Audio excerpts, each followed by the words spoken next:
We start off the show in our country's capital, New Delhi, and meet the Trehan family.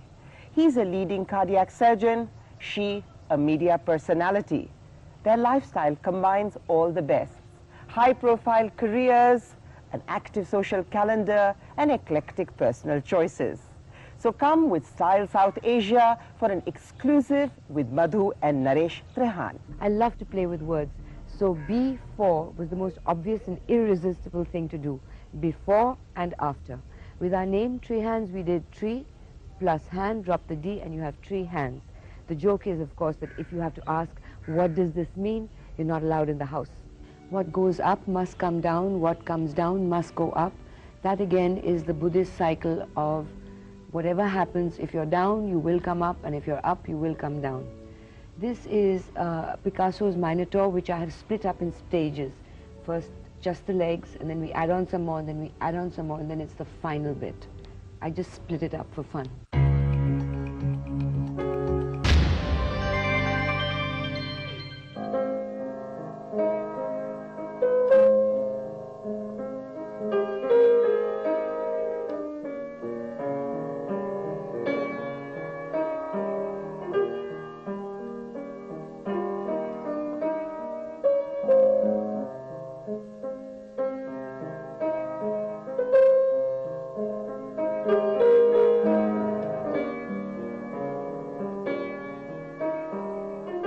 There was an old man next to my room in the years 1937,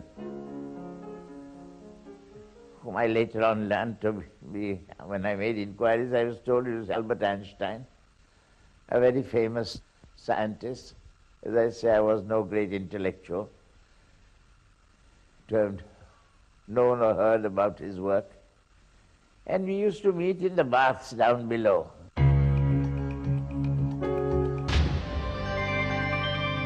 When fashion in India was not the correct career choice, Tarun Tahiliani converted his family's machine tool showroom into the first designer store ensemble. That was where it began. Today we showcase his distinctive style, his family, his personal lifestyle, and of course his latest collection to bring us up to date in this exclusive. You know, it's about taking an aesthetic and translating it slightly differently from what's been done.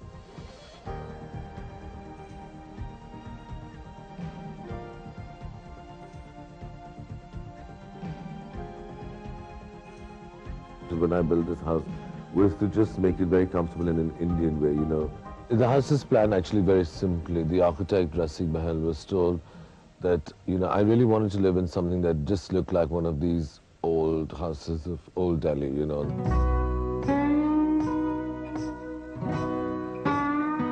I love collecting beautiful things and, you know, art and, you know, just crazy things that I find on my travels.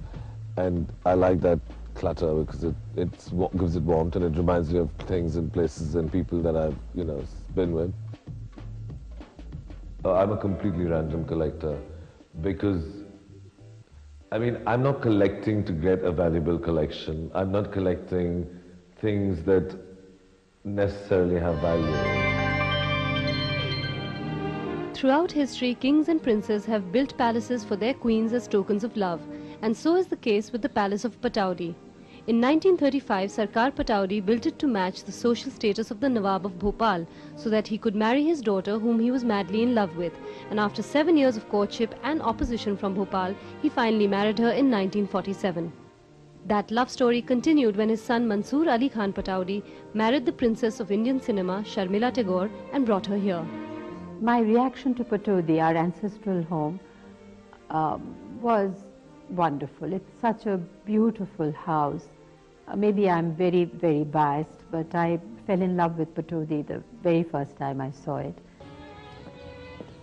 When we moved here in 1984, and that's the time when we started restoring the palace.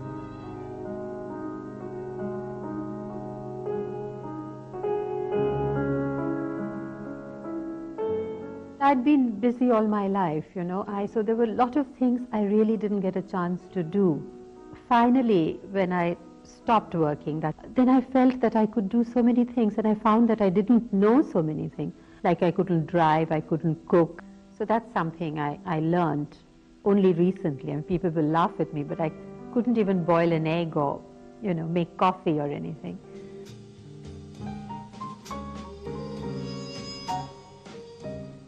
The family was always fond of sports. My father, in fact, played cricket for both England and India. He was a blue at hockey as well as billiards.